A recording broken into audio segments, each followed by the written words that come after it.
Hello, class third. Welcome to the Indian Revolutionary School. Today, in English literature, we will read the third chapter. And the name of this chapter is Are You Ready, Freddy? Once upon a time, there was a group of boys and girls who played a band. People always invited them to play at a wedding or at a happy event in the town hall. The only problem was Freddie, who played the trumpet and sang beautifully. He was a perfect member of the band but was always late. When they had to go for practice or an event, they called at Freddie's house, but it was always the same. Are you ready, Freddie? They would shout. Nearly ready, Freddie would call back. The others would groan because Freddie nearly meant about an hour. One day, Bobby, who was Freddie's minder, said to his parents, I don't think I can do this anymore. The parents felt sorry for Bobby and all other boys and girls in the band. I don't know what to do about him. He does not get up early. He does not get to school in time, Freddie's father said. I stand with him until he had brushed his teeth and combed his hair, Freddie's mother said. Now the boys in the band began to call Freddie 2 hours before they got to his house, but still they have to shout in front of his house, Are you ready, Freddie? One day, Uncle Albert came to stay with Freddie's family after many years. He was not aware about Freddie's. Then one day, Freddie's parent told him. The next day, Uncle Albert saw Bobby waiting for Freddie, sitting on the stairs. There was a wedding at 9 o'clock, and Freddie had to play a solo, which means a whole song by himself. You know, he is always late. What do you do about it? Said Uncle Albert. Many things, but he is always late, said Bobby. Why don't you do nothing for a day or two? Said Uncle Albert. Perhaps that will teach him something important.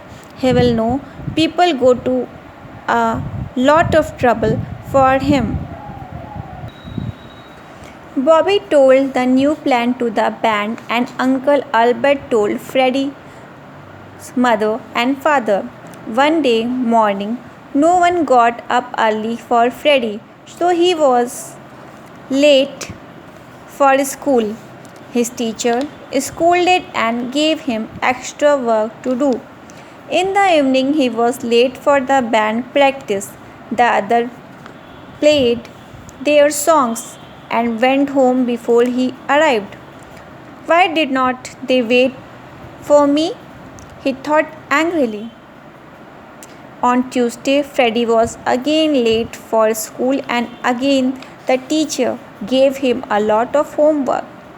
In the evening, the band planned to go to play on the 100th birthday of Mrs. Fernandez.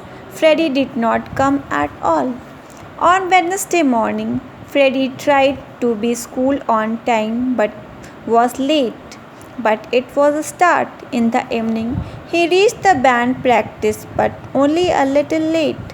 At the end of 3 weeks, Freddie was in class on time. No one had to shout at him. He was late for band practice for many more weeks after that, but in the end, he was there on time. Now Freddie is always on time, but the band loved to stand in front of his house and call, Are you ready, Freddie? So students, अब इस story की reading पूरी हो चुकी है। अब हम इसको एक्सप्लेन करेंगे आपको। सो स्टूडेंट्स, आपकी इस स्टोरी का नाम है are you ready Freddie. Freddie, क्या तुम तैयार हो? एक समय की बात है कि एक ग्रुप होता था लड़के और लड़कियों का, जो कि बैंड को प्ले करते थे, बैंड चलाते थे। आप लोग ने बैंड देखा होगा, जैसे आप लोग बहुत से पार्टीज़ में जाते हैं, मैरिज फंक्शंस में जाते हैं, वहाँ पे बैंड होता है लोगों का। उसमें ग्रुप ऑफ पीपल्स होते हैं, गर्ल्स होती हैं, बॉयज़ होते हैं, जो क्या डिफरेंट इंस्ट्रूमेंट्स को बजाते हैं और सॉन्ग भी गाते हैं। इसी तरह से ये भी लड़के लड़कियों का बैंड था। और जो लोग थे हमेशा इनको इनवाइट करते थे शादियों में, और जो भी खुशी के जो इवेंट्स होते थे वहाँ पे वहाँ उस जगह पर। सिर्फ एक ही प्रॉब्लम थी उस ग्रुप में, उस बैंड में, फ्रेडी, जो ट्रम्पेट बजाता था और बहुत ही सुंदर गाता था। देखिए आप लोग देख रहे हैं इंस्ट्रूमेंट, ये म्यूज़िकल इंस्ट्रूमेंट, ये ट्रम्पेट है। वो सबसे अच्छा मेंबर था, सबसे परफेक्ट था बैंड का, लेकिन वो हमेशा क्या था, उसकी एक प्रॉब्लम थी, वो हमेशा लेट हो जाता था। जब भी उनको प्रैक्टिस करने के लिए जाना होता था कि या फिर किसी इवेंट पे जाना होता था, वो फ्रेडी लोग उसको बुलाने के लिए उसके घर के बाहर जाते थे, लेकिन वो क्या होता था, हमेशा एक ही बात होती थी। लोग बोलते थे उसके बैंड के other members, are you ready Freddie, क्या तुम तैयार हो फ्रेडी? वो चिल्लाते हुए बोलते थे, लेकिन वो बोलता था बिल्कुल बस तैयार ही हूँ।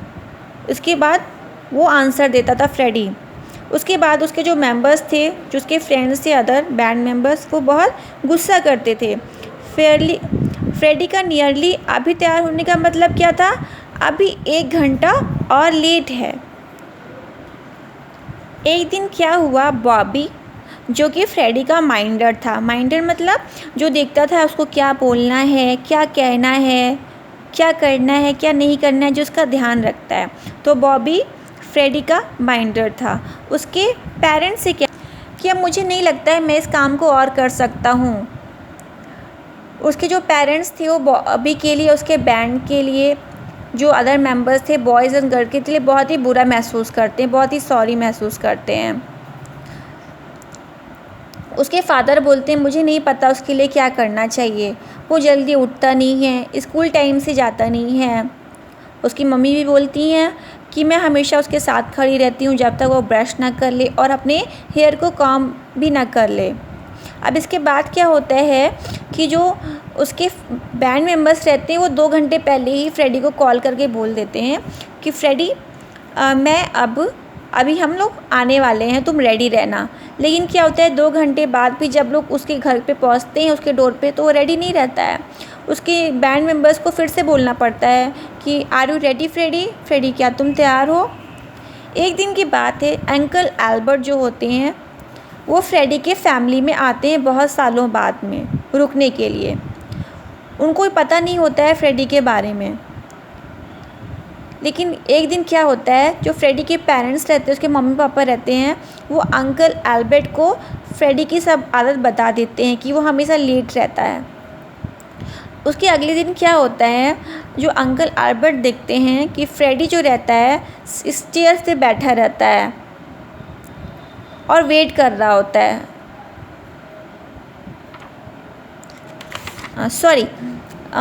उसके बाद क्या होता है कि जो बॉबी रहता है वो स्टेज से बैठ के वेट कर रहा होता है फ्रेडी का। उस दिन क्या हो रहा होता है, एक शादी की फंक्शन रहता है 9 बजे 9 o'clock पे, और फ्रेडी को वहाँ पे अकेले गाना गाना रहता है। तो अंकल एल्बर्ट बोलते हैं तुम्हें पता है वो हमेशा लेट रहता है, ये हमेशा लेट रहता है, इसके लिए तुम्हें क्या क्या करते हो?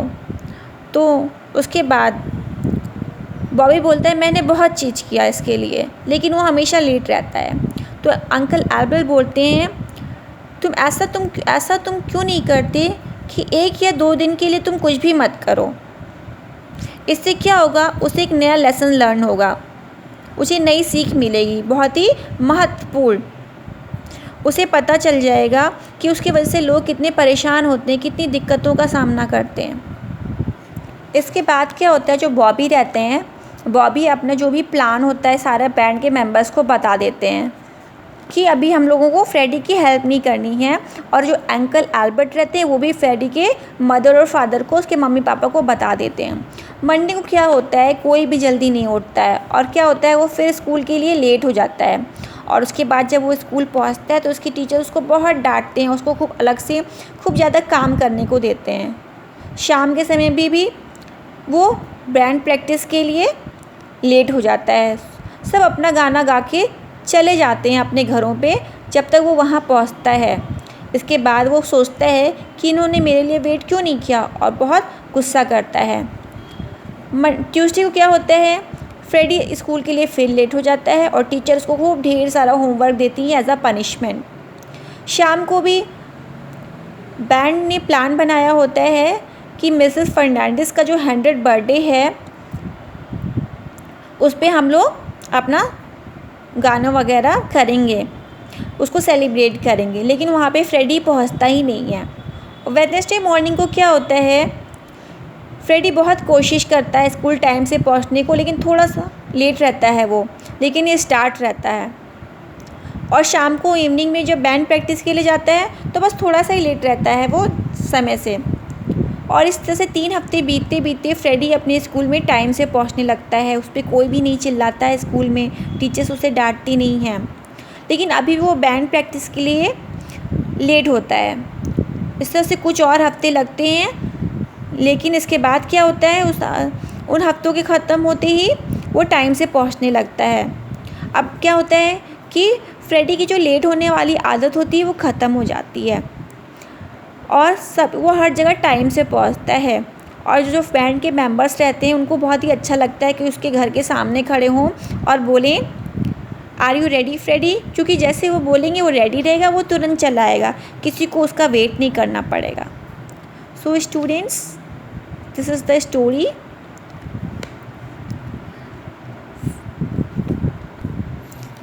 Are you ready, Freddy? And the story is complete. In the next video, we will do the exercises of this chapter. Okay, thank you for listening.